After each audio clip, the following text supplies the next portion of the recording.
आज हम NCERT class 12 mathematics के चैप्टर 1 जिसका नाम रिलेशन एंड फंक्शन संबंध और फलन है उसकी बातें करेंगे।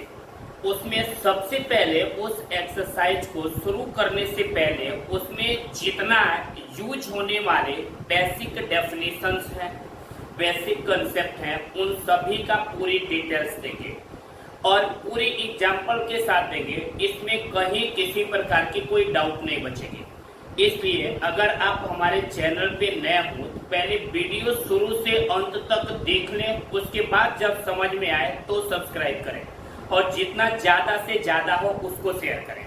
तो देखेंगे, संबंध और फलन समझने से पहले मुझे क्लास 11th की कुछ थियोरी को समझना पड़ेगा। क्लास 11th में प्रयोग होने वाले कुछ बेसिक कंसेप्टों को समझना पड़ेगा। अब उन्हीं कंसेप्टों का यूज करके क्लास 12 में हम संबंध और फलन समझेंगे। तो हम क्लास 11 की कुछ टॉपिक्स को बाय एग्जांपल क्लियर करेंगे। इसमें कोई भी असुविधाएं होंगी तो आप कमेंट बॉक्स में जरूर लिखेंगे। ओके, मैं आगे चल रहा हूँ। इसमें सबसे पहले मैं बात करूंगा समुच्चय का, अर्थात जिसकी इंग्लिश होती है सेट्स। पहले मैं किसकी बात करूंगा? समुच्चय का। अब समुच्चय कैसे कहते हैं? तो ये डेफिनेशन देने के लिए दी जाती है किसी भी वस्तु के बारे में। सिंपल बोलेंगे, किसी भी वस्तु के बारे में सुपरिभाषित संग्रह या किसी वस्तुओं के सुपरिभाषित संग्रह होता है, उसी का नाम होता है समुच्चय। अब हमको नहीं पता चल पाता है कि कौन सा ऑब्जेक्ट सुपरिभाषित है और कौन सा सुपरिभाषित नहीं है। हमको सारा सुपरिभाषित ही दिखने लगता है। अब उन परिभाषाओं में सबसे बेहतरीन ढंग से कौन सा परिभाषित है और इस पे करना है। इसको समझने के लिए मैं एक एग्जांपल ले रहा हूँ और एक कहानी के माध्यम से आपको पूरी डिटेल्स में बात करेंगे। देखेंगे आप, 4 दोस्त थे, वह अपने 4 स्टूडेंट, वो आपस में दोस्त रहे हो या ना रहे हो मैटर नहीं है। 4 स्टूडेंट्स थे, वह अपने टीचर के साथ एक जंगल भ्रमण के लिए जा रहे थे। सुनते रहेंगे आप मेरी बात ध्यान से। सेट्स को समझने के लिए मैं क्या बोल रहा हूँ? मैं बोल रहा हूँ 4 स्टूडेंट्स थे, वह अपने टीचर के साथ एक जंगल भ्रमण के लिए जा रहे थे, जंगल घूमने के लिए जा रहे थे। उन चारों ने, शिक्षक समेत चारों विद्यार्थियों ने कुछ जानवरों के झुंड को देखा। उस जंगल में जो जानवरों के झुंड था, उन झुंड में कौन कौन से जानवर शामिल थे? उसमें गाय भी थी, भैंस भी थे, शेर भी था, हिरण भी थे, लोमड़ी भी थी। ये सब जानवर उसमें थे। तो उनके टीचर्स ने ये कहा कि जो आपके पास गाय, भैंस, शेर, हिरण, लोमड़ी, इनका समूह दिख रहा है, इन समूह को कोई अच्छी तरह से डिफाइन करने के लिए क्या है, तो आप कैसे डिफाइन करेंगे? पहले स्टूडेंट ने सिंपल सा जवाब दिया। उन्होंने देखा कि बड़े सुंदर जानवर दिख रहे थे। तो पहले स्टूडेंट ने अपने सामने दिख रहे जानवरों के झुंड को डिफाइन किया अपनी लैंग्वेज में। वह लैंग्वेज क्या है? उन्होंने बोला कि ये अति सुंदर जानवरों के समूह हैं। कोई पूछेगा आपने क्या देखा, तो मैं ये बोलूंगा मैंने अति सुंदर जानवरों का समूह देखा। दूसरे स्टूडेंट की बारी है। दूसरे स्टूडेंट्स ने क्या डिफाइन किया? उन्होंने बोला मैंने पालतू जानवरों के समूह को देखा। तीसरे स्टूडेंट ने क्या डिफाइन किया? उसने डिफाइन किया मैंने खतरनाक जानवरों के समूह को देखा।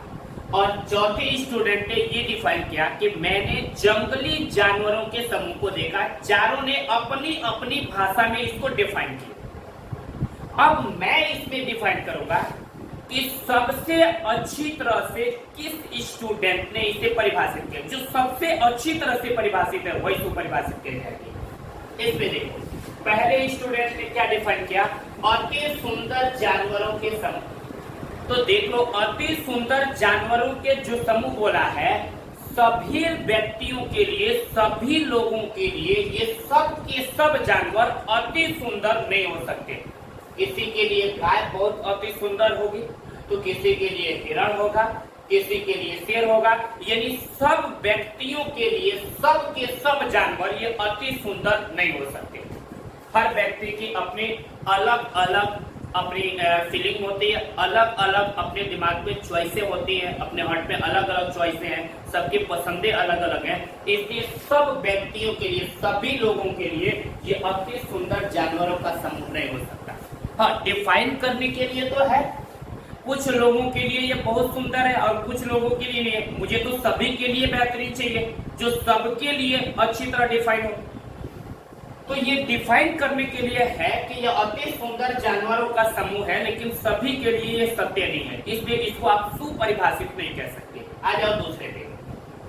दूसरे स्टूडेंट ने कहा ये पालतू जानवरों के समूह है। ठीक है, कोई गाय पालता है, कोई भैंस, कोई शेर पालता है, कोई नहीं पालता है, हिरण कोई पालता है, कोई नहीं पालता है, लोमड़ी कोई पालता है, नहीं पालता है। आ रहा मेरी बात समझ में? यानी ये सब के सब जानवर है, ये सभी व्यक्तियों के लिए पालतू जानवर नहीं है। कोई शेर पालता है तो हिरण नहीं पाल सकता, कोई हिरण पालता है तो भैंस नहीं पाल सकता, कोई गाय पालता है तो वह शेर नहीं पाल सकता। इन सब के सब लोग इन जानवरों को पाल नहीं सकते हैं। इसलिए ये परिभाषा बस हल्के फुल्के डिफाइन के लिए सही है कि ये खतरनाक जानवरों के समूह कुछ लोगों के लिए खतरनाक होते हैं और कुछ लोगों के लिए नहीं होते हैं। शेर हम लोग के लिए खतरनाक है, कुछ लोग शेर पाल लेते हैं। तो ये सभी व्यक्तियों के लिए सही नहीं है कि ये खतरनाक, सबके लिए खतरनाक जानवर ही है। लेकिन हाँ, डिफाइन करने के लिए थोड़ा बहुत ये सही है कि ये खतरनाक जानवरों के, सॉरी, पालतू जानवरों के क्या है, समूह है। क्लियर हो गया? अब देखेंगे तीसरा, खतरनाक जानवरों के समूह। ठीक है, किसी व्यक्ति के लिए शेर खतरनाक है तो कोई शेर को पालता है, किसी के लिए गाय खतरनाक है, कोई गाय को पाल लेता है। आ रहा मेरी बात समझ में? इसका मतलब ये हुआ कि खतरनाक जानवरों का समूह ये सभी व्यक्तियों के लिए खतरनाक जानवर नहीं है, किसी के लिए है तो किसी के लिए नहीं है। ये सभी लोगों के लिए ये बातें सत्य नहीं है कि यह खतरनाक जानवरों के समूह है। इसके बाद से चौथा स्टूडेंट बोला जंगली जानवरों के समूह। तो ये बिल्कुल करेक्ट है, क्योंकि सब के सब ये जंगली जानवर होते हैं, कोई भी ऐसा जानवर नहीं है जो जंगली जानवर नहीं है। तो ये चार स्टूडेंट में सबसे सटीक और सबसे शुद्ध, अच्छी तरह से परिभाषित बस चौथे स्टूडेंट ने डेफिनेशन दिया कि ये जंगली जानवरों के क्या है, समूह। ये देख लो, इन जानवरों को व्यक्त करने के लिए चारों बातें अपनी हद तक ठीक है, लेकिन उसमें सबसे अच्छी तरह से कौन डेफिनेशन में है, ये पहला है, चौथा वाला है कि जो ये समूह दिख रहा है ये जंगली जानवर का डिफाइन करने के लिए तो चार भाषाएं ठीक है, लेकिन इनमें सबसे अच्छी तरह से डिफाइन कौन है, तो ये है कि ये जंगली जानवरों के क्या है, समूह है। तो इनको आप बोलेंगे सुपरिभाषित। ये है सुपरिभाषित संग्रह, ये है।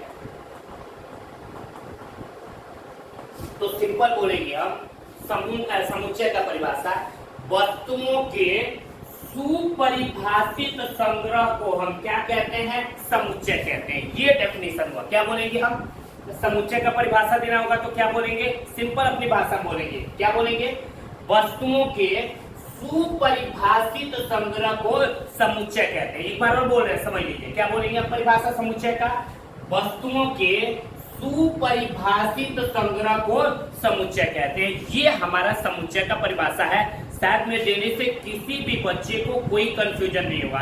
अगर नहीं है तो फिर आप कमेंट बॉक्स में हमें जरूर बताएं कि हमें कोई कंफ्यूजन नहीं है। ओके, फिर मैं इसका एग्जांपल लिख रहा हूँ कि समुच्चय कौन कौन से होंगे जो अच्छी तरह से डिफाइन है। ओके, आगे भी एग्जांपल लिख रहे हैं। इसमें देखो, यहाँ मैं समुच्चय का परिभाषा भी लिख दिया हूँ। वस्तुओं के सुपरिभाषित संग्रह को हम क्या कहते हैं, समुच्चय कहते हैं। देखो, समुच्चय को अंग्रेजी वर्णमाला के किसी भी बड़े अक्षर से हम प्रदर्शित कर सकते हैं। मान लो जैसे अंग्रेजी वर्णमाला के स्वरों का संग्रह, यह भी एक क्या है, समुच्चय है। इसको हम ए बराबर लिख सकते हैं। किसी कक्षा में बैठे विद्यार्थियों के समूह को भी हम समुच्चय कह सकते हैं, ये भी है समुच्चय, ए बराबर लिखो। 1 2 3 4 5 ये गिनती है, प्राकृतिक संख्याओं का ये प्राकृतिक संख्याओं का एक संग्रह है जो 0 से बड़ा और 6 से क्या है, छोटा है। तो ये भी एक तरह का समुच्चय है, इसको भी आप ए बराबर लिख के प्रदर्शित कर सकते हो। क्लियर हो गया? तो अब हम परिभाषा आसानी से निकाल लेंगे। ये सारी चीजें क्लियर हो गई होंगी।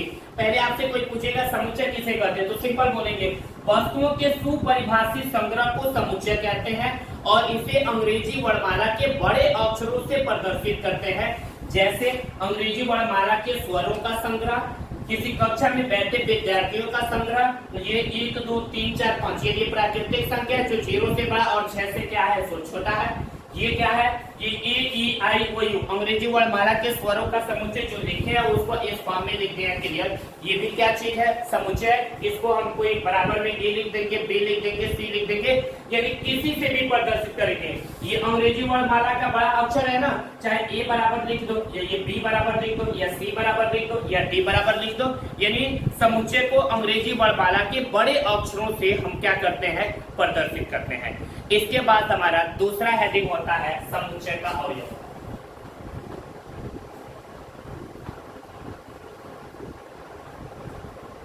समुच्चय का अवयव, और आप खुद ही देखोगे इसमें कि हमारे पास ए ई आई ओ यू ये है क्या भाई, ये समुच्चय है। तो ये बताओ उन जो समुच्चय ए बराबर लिखे हो, ए क्या है, ये समुच्चय है। इस समुच्चय ए का निर्माण कौन किया है, ए ई आई ओ यू ही ने किया है। तो हमारे कहने का मतलब ये है कि ये ऐसे अवयव हमारे सामने दिख रहा है जो समुच्चय का निर्माण कर रहा है। अगर ए ई आई ओ यू नहीं रहता तो फिर समुच्चय नहीं बनता।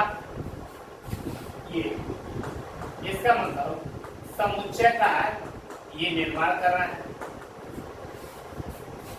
यानी वह अवयव जो किसी समुच्चय का निर्माण करते हैं उसे उस समुच्चय का अवयव कहते हैं। दोबारा सुन लो, मैं क्या बोल रहा हूं, समुच्चय के अवयव का परिभाषा अगर आपसे कोई पूछेगा तो सिंपल भाषा में जवाब दोगे। क्या जवाब दोगे आप, ये ऐसे बोलोगे, वह ऐसे बोलेंगे वह अवयव जो किसी समुच्चय का निर्माण करता है। सुनते रहना मेरी बात ध्यान से, मैं क्या बोल रहा हूं, हम बोलेंगे वह अवयव जो किसी समुच्चय का निर्माण करता है उसे उस समुच्चय का अवयव कहते हैं। और समुच्चय के अवयवों को हम अंग्रेजी वर्णमाला के यानी ABCD के छोटे अक्षरों से प्रदर्शित करते हैं। क्लियर हो गया।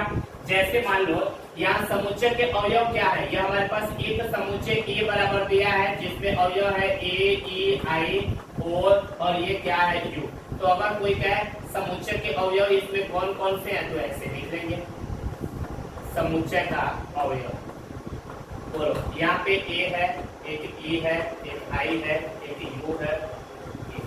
क्लियर हो गया, यानी ए ई आई ओ यू यही सब क्या है, समुच्चय के अवयव है। और इन्हें मझोला कोष्टक में लिख देंगे तो ये कोई समुच्चय का निर्माण कर देंगे। बोलो क्लियर हो गया। तो समुच्चय के अवयव का परिभाषा देना होगा तो सिंपल भाषा में देंगे, क्या बोलेंगे, वह अवयव जो किसी समुच्चय का निर्माण करते हैं उन्हें उस समुच्चय का अवयव कहते हैं। एक बार और सुन लीजिए फिर मैं आगे टॉपिक पे जाऊंगा।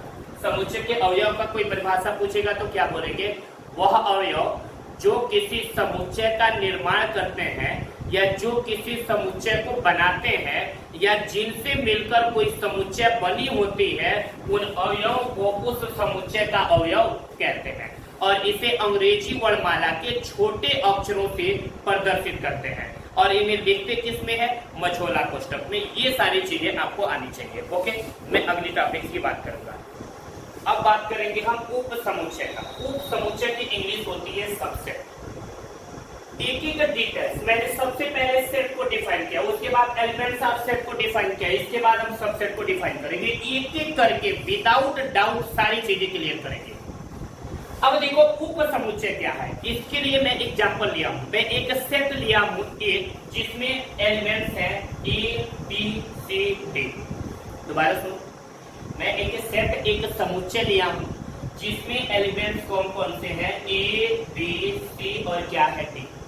मैं एक दूसरा सेट लिया हूं जिसमें एलिमेंट है A B C D E F. इन दोनों में क्या चीज सिमिलरिटी दिखा, तो इन दोनों में मैंने ये देखा कि मैं देख रहा हूं समुच्चय ए में जो जो अवयव उपस्थित है वह सब के सब अवयव समुच्चय बी में है।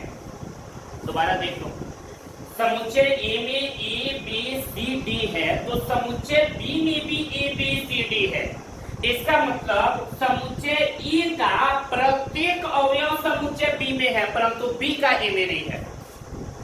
दोबारा सुनो, हमारे पास दो समुच्चय E और B दिया है, जिसमें E का प्रत्येक जो अवयव दिख रहा है वह सब के सब समुच्चय B में है, लेकिन जो B का ये प्रत्येक अवयव दिख रहा है ये A में नहीं है। जैसे E और F B में दिख रहा है तो A में नहीं है, लेकिन A का प्रत्येक अवयव किसमें है? B में।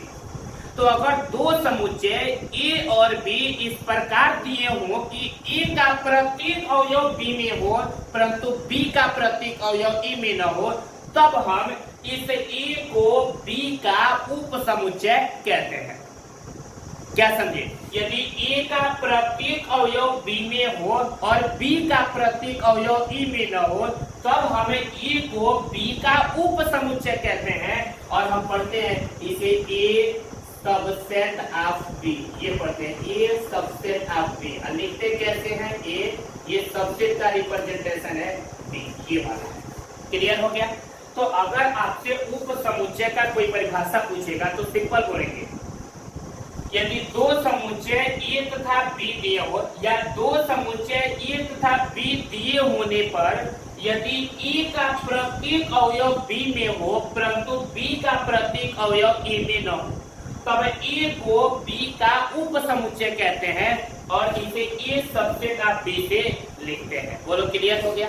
तो इसको अगर डिफाइन करना होगा, डेफिनेशन लिखना होगा उप समुच्चय का, तो मैं यहाँ लिख दे रहा हूँ ऐसे, दो समुच्चय A तथा B ये होने पर यदि A का प्रत्येक अवयव B में हो परंतु B का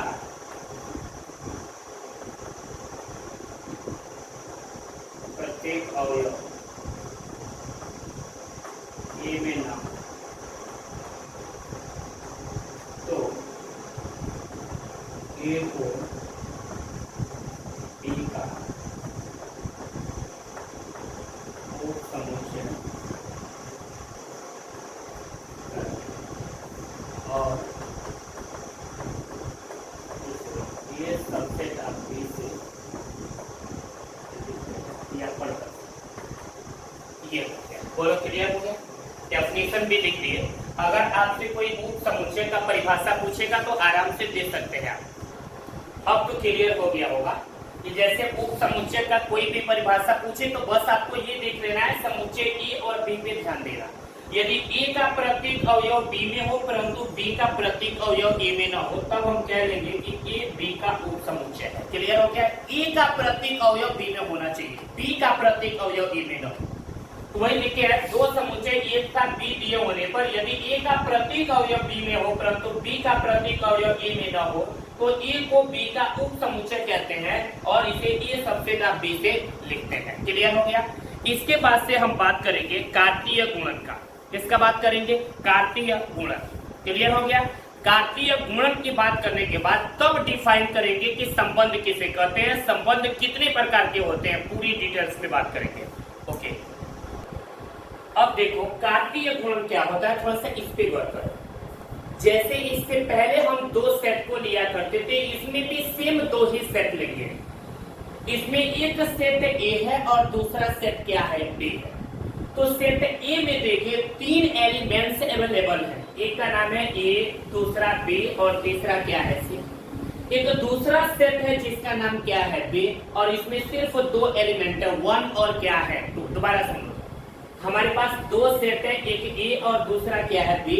A में तीन एलिमेंट्स है, A, B और C, और B में दो एलिमेंट है, सिर्फ A और एक और क्या है? 2। अब क्या है इसका कार्तीय गुणन, कार्टेशियन प्रोडक्ट क्या होगा? तो देख लो, यदि दो समुच्चय A और B दिए हों तो A क्रॉस B जो निकालते हैं वह A और B का कार्तीय गुणन कहलाता है। तो A क्रॉस B कैसे फाइंड होगा? थोड़ा सा गौर करेंगे हम। A क्रॉस B देखो ए और बी का कार्तीय गुणन कैसे करेंगे, हमें ए के अवयवों को लेंगे और बारी बारी से बी के अवयवों के साथ रिलेशन बनाएंगे, क्रमित युग्म बनाएंगे। पहले हम एक ये वाला ए का पहला अवयव लेके बारी बारी इनके साथ क्रमित युग्म बनाएंगे। पहले ए का 1 के साथ होगा तो होगा A1, फिर इस ए का 2 के साथ होगा तो होगा A2। ए का दोनों के साथ क्रमित युग्म बन गया। अब ऐसे बी का 1 के साथ, बी का 2 के साथ, ऐसे B1 होगा, फिर B2 होगा। ऐसे सी का 1 के साथ बोलेगा तो C1 होगा, फिर C2 हो जाएगा। ये ए और बी का ये कार्तीय गुणन है। तो हम ए तथा बी के कार्तीय गुण ओनली फॉर कार्टेशियन प्रोडक्ट के लिए क्या डिफाइन करेंगे, हम ऐसे बोलेंगे, यदि दो समुच्चय ए तथा बी दिए हों, सुन रहे मेरी बात है, क्या बोलेंगे हम, यदि दो समुच्चय ए तथा बी दिए हों तो ए क्रॉस बी को ए गुणे बी नहीं बोला जाता है, ए क्रॉस बी बोलते हैं। दोबारा सुनो, यदि दो समुच्चय ए तथा बी दिया हो तो ए क्रॉस बी को ए व बी का कार्तीय गुणन कहते हैं। क्लियर हो गया? ऐसे लिखेंगे, यदि दो समुच्चय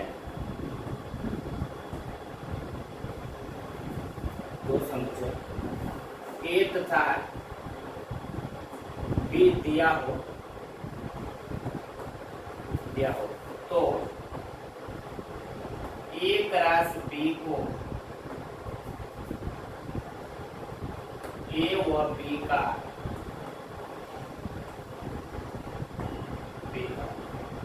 कार्तीय गुणन कहते हैं। क्लियर हो गया? यानी ए क्रॉस बी को ए और बी का क्या कहते हैं, कार्तीय गुणन कहते हैं। एकदम इस चीज को ध्यान से समझोगे, आपको उप समुच्चय और कार्तीय गुणन क्लियर पता रहेगा तो ही आप रिलेशन को समझ पाओगे। तो मैंने सारी डिटेल्स दिया। अब मैं बात करने जा रहा हूं संबंध का, फिर बात करेंगे संबंध के प्रकार का।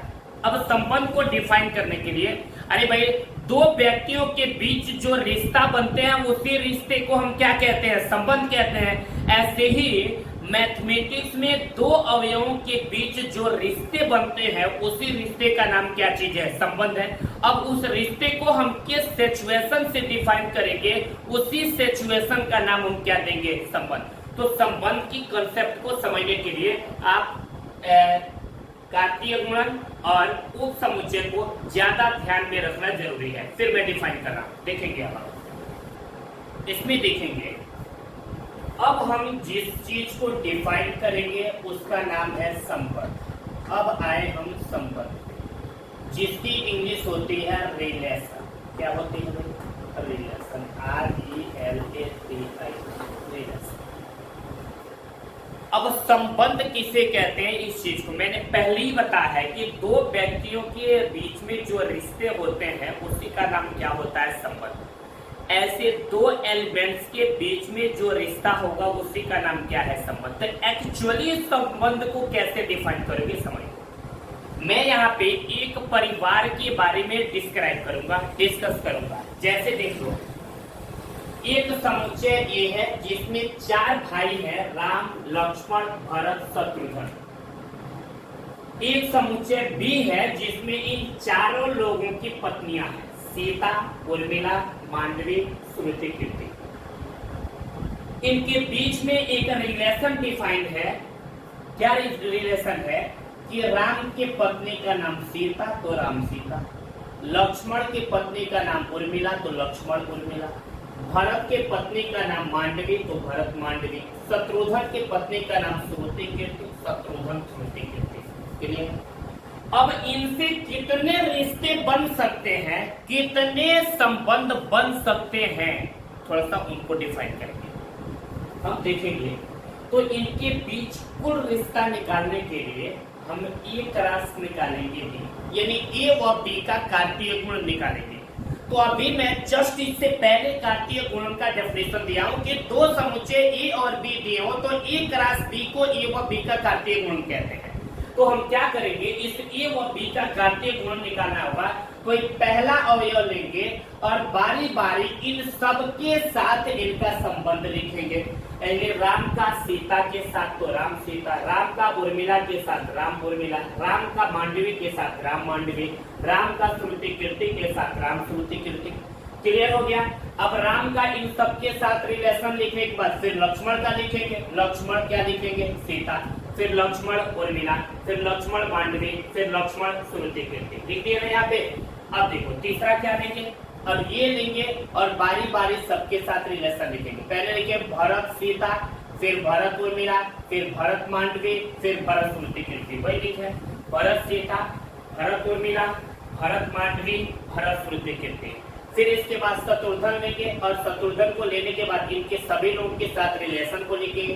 शत्रुघ्न सीता, शत्रुघ्न उर्मिला, शत्रुघ्न मांडवी, शत्रुघ्न श्रुति कीर्ति। ये देख लिख दिए। बोलो क्लियर हो गया। यदि ये दो समुच्चय ए और बी ये दिया है तो ए और बी का घातीय गुणन यहाँ लिखे। नहीं समझ में आया होगा। हमारे पास समुच्चय ए है जिसमें राम लक्ष्मण भरत शत्रुघ्न, समुच्चय बी है सीता उर्मिला मांडवी श्रुति कीर्ति। ए और बी का घातीय गुणन निकालना है तो एक राशि बी लिख लेंगे और एक राशि बी लिखने के बाद इसका पहला अवयव लेके बाकी बारी बारी से इन सभी के साथ रिलेशन बनाएंगे। पहले राम का सीता के साथ तो राम सीता, फिर राम का उर्मिला के साथ राम उर्मिला, फिर राम का मांडवी के साथ राम मांडवी, फिर राम का श्रुति कीर्ति के साथ राम श्रुति कीर्ति। ठीक। इसके बाद लक्ष्मण ये दूसरा अवयव लेंगे, बाकी बारी बारी सबके साथ रिलेशन बनाएंगे। लक्ष्मण का पहले सीता के साथ लक्ष्मण सीता, लक्ष्मण का उर्मिला के साथ लक्ष्मण उर्मिला, लक्ष्मण का मांडवी के साथ लक्ष्मण मांडवी, लक्ष्मण का श्रुति कीर्ति के साथ लक्ष्मण श्रुति कीर्ति। ऐसे भरत और शत्रुघ्न का आप इन सभी के साथ रिलेशन बनाएंगे तो ये मिलेगा। अब देखिए जो भी है एक साथ क्रमिक युग्म में लिखी गई है, ये जरूर किसी न किसी रिश्ते को रिप्रेजेंट कर रही है। आपको देखो राम सीता ये किसका रिलेशन है, पति और पत्नी का रिलेशन है। ये राम उर्मिला आप सुने हो, हवा और भसुर का नाम सुने हो, ये उनका रिलेशन है। अरे मेरी बात समझ में, यानी जो भी चीजें आपको यहाँ दिख रही है वह सब के सब एक रिलेशन को रिप्रेजेंट कर रही है। अरे मेरी बात समझ में, लेकिन इनमें सबसे मेन रिलेशन क्या है, ये वाला है। तो जो सबसे मेन होता है हम उसी को लेके संबंध में चलते हैं। ये सबसे मेन रिलेशन ये है।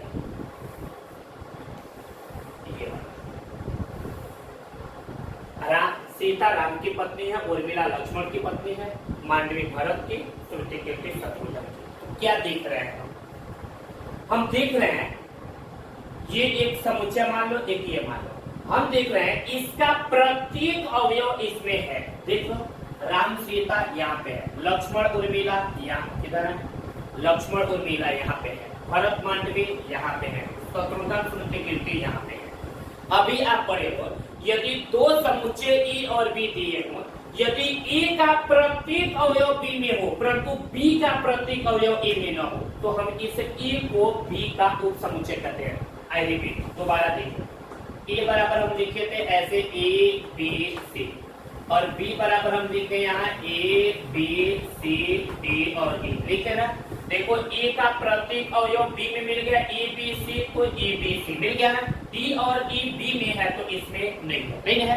यानी ए का प्रत्येक अवयव बी में था तो हमने इस ए को इस बी का उप समुच्चय ऐसे मान लिया था। ऐसे ही मैं देख रहा हूँ आर में जो भी एलिमेंट्स आपको दिख रहे हैं वह सब के सब एक राशि में है। यानी इस वाले का प्रत्येक अवयव इसमें है लेकिन इसका प्रत्येक अवयव इसमें नहीं है। तो इसका मतलब कि जो ये आर है ये उप समुच्चय है किसका, एक राशि बी का। तो हमको क्लियर हो गया कि एक राशि बी के उप समुच्चयों की जो स्थिति बताएगा वही क्या चीज है, संबंध। इसका मतलब आर एक राशि बी के उप समुच्चय को बता रहा है ना। यानी आर का प्रत्येक अवयव एक राशि बी में है परंतु एक राशि बी का प्रत्येक अवयव आर में नहीं है। तो इसका मतलब कि आर एक राशि बी का उप समुच्चय है और मैं बोल रहा हूँ आर ही में क्या है, रिलेशन है। तो इससे पता चल जा रहा है कि एक राशि बी के उप समुच्चय का जो स्थिति बताएगा उसी का नाम क्या पड़ जाएगा, संबंध। तो अगर हमको संबंध का परिभाषा देना होगा तो बोलेंगे यदि दो समुच्चय ए तथा बी दिए हो तो ए क्रॉस बी के उप समुच्चयों की बताने वाली स्थिति का नाम क्या होता है? संबंध होता है। बोलो, क्लियर हो गया होगा कि यदि दो समुच्चय ए तथा बी दिए हो तो ए क्रॉस बी के उप समुच्चय की जो स्थिति बताएगा उसी का नाम क्या है? संबंध है। तो अगर हमें संबंध का परिभाषा लिखना होगा तो कैसे लिखेंगे? थोड़ा सा गौर करें। मैं अब संबंध का परिभाषा लिख रहा हूं, इसका डेफिनेशन देख लीजिए। संबंध का लिखे हैं, दो समुच्चय ए तथा बी दिए होने पर ए क्रॉस बी के उप समुच्चयों की बताने वाली स्थिति को संबंध कहते हैं और इसे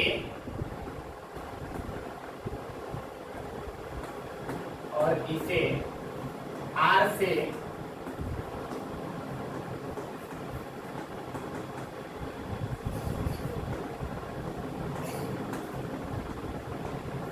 प्रदर्शित करते हैं। यानी कहीं पे भी संबंध को आर इक्वल ही लिखा होगा। क्लियर हो गया? अब देखो, इसके बाद से आता है संबंध का प्रकार। ये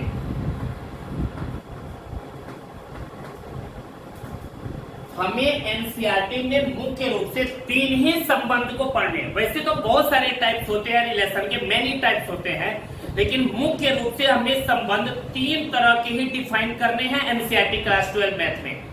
तो हम संबंध के प्रकार बोलेगा तो हम इसमें बोलेंगे संबंध मुख्य रूप से 3 ही प्रकार के इसमें होंगे। पहले का नाम क्या होता है? रिक्त संबंध। पहले का नाम क्या है? रिक्त संबंध।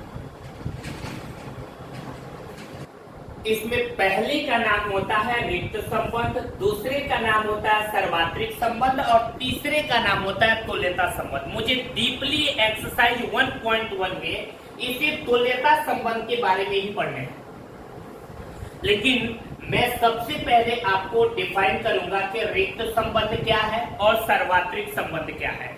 अगर रिक्त संबंध और सर्वात्रिक संबंध आप अच्छी तरह से समझ जाओगे तो समझ लो कि सब कुछ ये आ जाएगा। ठीक है, मैं आगे बात कर रहा हूं।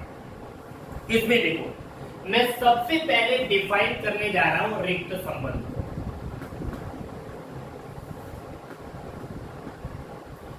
रिक्त का मतलब होता है खाली, यानी उनके बीच में कोई रिलेशन ही न मिले, इम्पटी रिलेशन।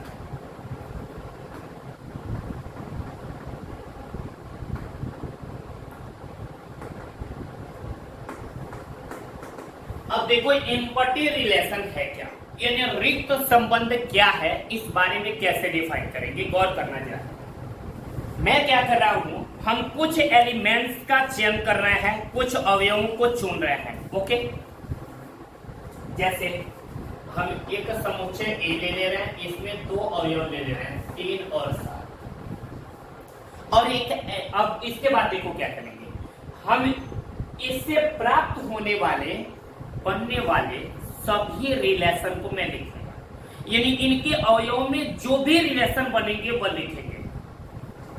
जैसे 3 और 7 से मिलकर कितनी संख्याएं बन सकती हैं, कितनी क्रमिक युग्म बन सकते हैं, पहले इसको लिखेंगे। तो 3 और 7 से बनने वाले सभी क्रमिक युग्मों को अगर निकालना होगा तो हमें ए क्रॉस ए निकालना पड़ेगा। तो हम निकाल लेंगे ए क्रॉस, निकालेंगे ए क्रॉस ए। यहाँ ए है, ए का मान क्या है? 3,7 फिर क्रॉस, फिर यहाँ ए है, ए का मान क्या है? 3,7। अब ए क्रॉस ए निकालेंगे तो देखेंगे क्या होगा। पहले ये अवयव लेंगे, बारी बारी इनके साथ क्रमिक युग्म बनाएंगे। तो बनाए क्रमिक युग्म, 3 का पहले 3 के साथ बनेगा तो 3 का मान 3, फिर 3 का 7 के साथ बनेगा 3 का मान 7, फिर 7 का 3 के साथ होगा 7 का मान 3, फिर 7 का 7 के साथ होगा 7 का मान 7। ये इसकी क्रमिक युग्म। अब हम यहाँ पे एक ऐसा रिलेशन लिखने जा रहे हैं जो कंप्लीटली एम्प्टी हो, खाली। जैसे देख लो, हम ये रिलेशन लिखेंगे R इक्वल टू ऐसे A कामा B, यानी 2 अवयव A और B लिए हैं, A और B के रिलेशन यानी संबंध को अब लिखने जा रहे हैं। हम A और B के संबंध को क्या लिखने जा रहे हैं? तो हम लिख रहे हैं सच दैट, जो कि है A और B में क्या रिलेशन है, तो हम बोल रहे हैं A प्लस B बराबर विषम संख्या आएगा। क्या आएगा बाबू? ए और बी में क्या रिलेशन है? तो ए और बी में ये रिलेशन है कि उनका योग क्या है? विषम संख्या है। बोलो क्लियर हो गया? अब ए और बी का मान कहां से उठाएंगे? तो इस ए के मान से उठाएंगे। तो लिखेंगे कि ए बिलोंग्स करेगा कैपिटल ए से, और जो ये बी है इसका भी मान बिलोंग्स करेगा कैपिटल ए से। यानी ए बी, ये स्मॉल ए भी ए से संबंधित है, स्मॉल बी भी किससे संबंधित है? ए से ही संबंधित है। तो अगर ए का प्रत्येक अवयव ए से संबंधित मिलेगा तो वह ए प्लस बी बराबर विषम संख्या, इस कंडीशन का पालन करेगा। अगर ए का प्रत्येक अवयव स्वयं ए से संबंधित नहीं होगा तो ए प्लस बी बराबर विषम संख्या का पालन नहीं करेगा। तो अब कैसे विषम संख्या का पालन कराएंगे ये देखो। ए और बी ये क्रमिक युग्म चुनेंगे। तो देखो क्रमिक युग्म में यही ना पूरा दिए हैं, ये बोलो भाई। इसमें पहला वाला मान ए का होता है, बाद वाला बी का। इसमें पहला ए का, बाद वाला बी का। पहला ए बाद बी, पहला ए बाद वाला बी। अब इनको योग करके देखो कि क्या विषम संख्या आ रहा है कि नहीं आ रहा है। तो योग करो। यहाँ पे देखो ए और बी, ए प्लस बी निकालेंगे। अब यहाँ पे देखेंगे कि ये सम आ रहा है कि विषम आ रहा है। अगर विषम संख्या आएगा तो समझ लो कि ए का प्रत्येक अवयव ए से संबंध रख रहा है, तब तो मिल रहा है। नहीं आएगा तो नहीं। चलो ये लो, पहला वाला क्या है? 3। अब बी का भी मान क्या है? 3। 3 और 3 मिलके 6। 6 क्या चीज है? सम संख्या है। फिर यहाँ ए का मान क्या है? 3। यहाँ बी का मान क्या है? 7। 3 और 7 मिलके 10। 10 भी सम संख्या है। यहाँ ए का मान क्या है? 7। यहाँ बी का मान क्या है? 3। 7 और 3 मिलके 10। 10 भी क्या है? सम संख्या। यहाँ ए का मान क्या है? 7। बी का भी मान क्या है? 7। 7 और 7 मिलके क्या हो गया? 14। 14 भी क्या हो गया? सम संख्या। और हमको क्या कह रहा है कि a प्लस बी को जोड़ेंगे तो क्या मिलेगा? विषम संख्या। और मैं बोल रहा हूं तो मैं जोड़ रहा हूं तो क्या मिल रहा है? सम संख्या मिल रहा है। इसका मतलब कि ये वाला रिलेशन इसमें कोई भाई नहीं है। इसका मतलब कि ये वाला रिलेशन जब इसमें कहीं नहीं मिलेगा तो यही वाला जो रिलेशन होगा ये इम्पटी रिलेशन यानी खाली रिलेशन कहा जाएगा।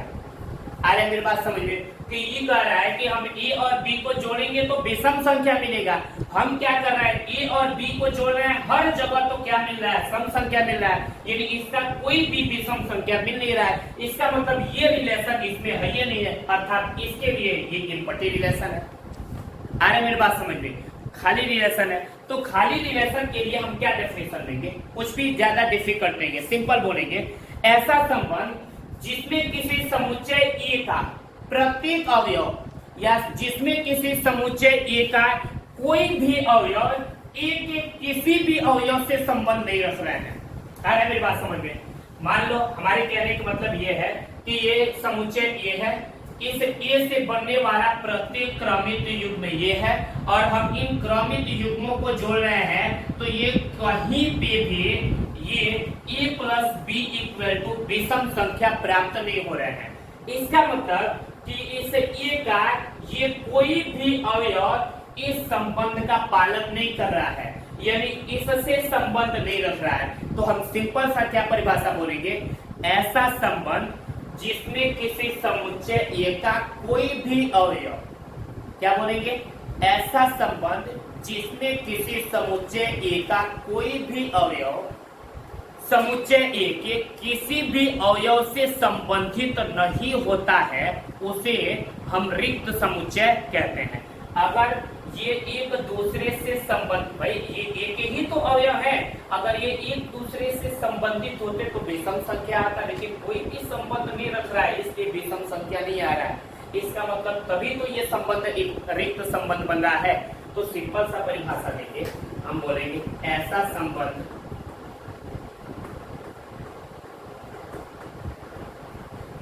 जिसमें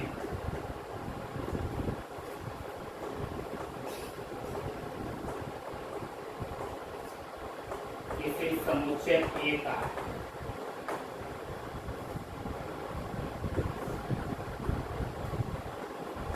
कोई भी अवयव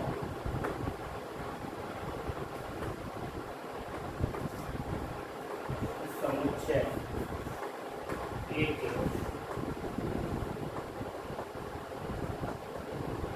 किसी भी अवयव से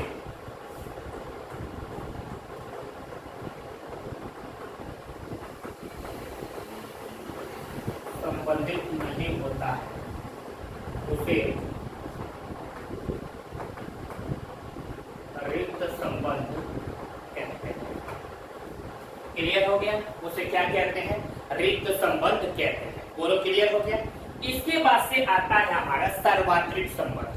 अब क्लियर हो गया ना कि हमारे पास ये समुच्चय ए है, इससे बनने वाला सभी क्रमिक युग्म यहाँ पे लिखिए और यहाँ पे एक रिलेशन लिखिए और रिलेशन में a प्लस बी बराबर विषम संख्या उपस्थित होना था। तो हम समुच्चय ए से बनने वाले इन सभी अवयवों को लिखे और ये ए के जितने भी अवयव थे इन सभी को लेकर के योगफल किए, लेकिन किसी का भी विषम संख्या नहीं आया। इसका मतलब ये हुआ कि इसमें उपस्थित जो प्रत्येक अवयव है एक दूसरे से विषम संख्या का संबंध व्यक्त नहीं कर रहा है, यानी समुच्चय ए का कोई भी अवयव स्वयं ए के किसी भी अवयव से संबंधित नहीं है, इसलिए ये कौन सा संबंध है? रिक्त संबंध है। तो क्या परिभाषा देंगे रिक्त संबंध का? ऐसा संबंध जिसमें किसी समुच्चय ए का कोई भी अवयव समुच्चय ए के किसी भी अवयव से संबंधित नहीं होता है, उसे हम रिक्त संबंध कहते हैं। इसके बाद से आता है सार्वत्रिक संबंध। क्या आता है? सार्वत्रिक संबंध। इसी पे समझा दे रहे हैं कि सार्वत्रिक संबंध क्या है, यानी यूनिवर्सल रिलेशन।